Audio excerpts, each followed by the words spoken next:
এটা নতুন দিন দেখিছো আজি কোনে চাকৰি পাইছে মই নিজেও নাজানো কোনো মোৰ ওচৰত কাকু কবৰ কাৰণে এজন ক্যান্ডিডেটও ইয়াত থকা আহা নাই ইমান ডাঙৰ নিযুক্তি এটা পৰীক্ষা হৈ গল মুখ্যমন্ত্ৰীয়ে গমেই নাপালে কাৰ লৰা ছোৱালীয়ে চাকৰি পাইছে আমাৰ যুৱক যুৱতীৰ যেটো সমাজৰ যেটো নেৰেটিভ তাক আমি কেনেকে গম পাওঁ লোকসেৱা আয়োগত যিমান কেইগৰাকী অধ্যক্ষ সদস্য নিযুক্তি হৈছে মই নিযুক্তি দিছো মই মোৰ লগতে যিকোনো প্ৰকাৰে কমিটি বা মই আমাৰ হাতে দিয়ে নিযুক্তি পাইছে তথাপিতো ৰিটেন পাস কৰাৰ পিছত আপোনালোক এজনো মোৰ ওচৰত কিয় নাহিলে বা মোৰ লগৰ মন্ত্ৰী এজনৰ ঘৰত কিয় নাহিলে আহিবতো লাগিছিল কোনোবা এজন আচ্ছা ৰিটেনত নোৱাৰে নাই অৰেলতটো দুটা নম্বৰ বঢ়াই দিব পাৰে কিয় নাহিলে তাৰ কাৰণটো হল যে আজি যুৱক যুৱতী সকলে এইটো কথা মানি ললে ফাইনালি যে অসমত চাকৰিত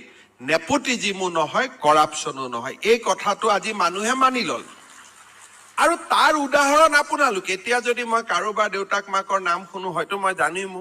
চাকৰি কৰা যেতিয়া লগ পাম তেতিয়া মই আপোনালোকক খুদি মা তোমাৰ নাম কি বাবা তোমাৰ নাম কি দেউতা মাই কোন কৰে হয়তো মোৰ চিনা জানা মানুহ বহুতেই ওলাব মই ইমান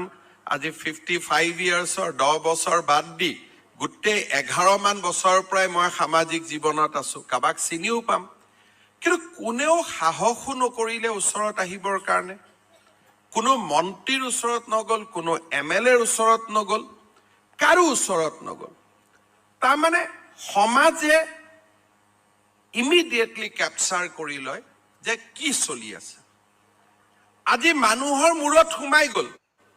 যে সৰকাৰি চাকৰিত টকা পইচা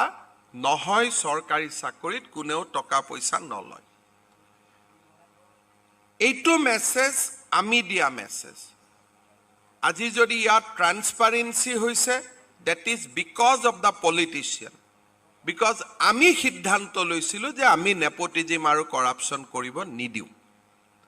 this is all because of the politician of Assam that we have decided নহলে তো কিবা কৰি 1-2 নম্বৰ ইফাল ইফাল কৰিয়ে দিব পাৰি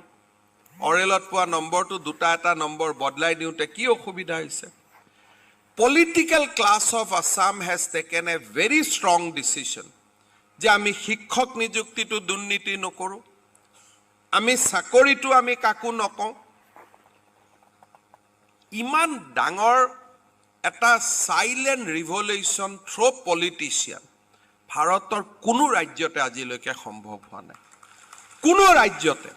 মুখ যদি গুটে 50 জন এমএলএ আহি প্ৰেছাৰ কৰিলেহেঁতেন যে দাদা আমাৰ এই 10টা লৰাক আপুনি দিবই লাগিব আমাৰ পাৰ্টি মই কিমান সাহস গোটাম মইতো সাহস গোটাব নোৱাৰিলোহেঁতেন যদি মোৰ 70 জন এমএলএ আহি কলেহেঁতেন যে মোৰ সমষ্টিৰ পৰা আমাৰ সমষ্টিৰ পৰা এই 5 জন লৰা পাস কৰিছে আপুনি এজন এজনক দিয়ক মাত্ৰ চেয়াৰমেনক ক'ব লাগে এই চেয়াৰমেনে নুশুনিলে মই দ্বিতীয় এজন চেয়াৰমেন নিযুক্তি কৰিলোহেঁতেন কোনো অসুবিধা নাছিলে কাৰণ মাত্ৰ দুটা বছৰহে এজন চেয়াৰমেন থাকে 60 পৰা 62 দুটা দিন ফাইলটো ৰখাই থলে নতুন এজন চেয়াৰমেন আহি গলহেঁতেন আৰু ৰাজনীতি কৰা মানুহৰ মতে কাম কৰা কোনোটো মানুহৰটো অভাৱ নাই পৃথিৱীত হয়তো কৰিলেহেঁতেন কৰা মানুহো আছে কৰা মানুহো মই চিনি পাওঁ those who are qualified to be chairman কিন্তু অসমৰ পলিটিক্যাল ক্লাছে এটো মই আজি প্ৰথমবাৰ কৈছো ইট ইজ দা জানি বা নাজানি বা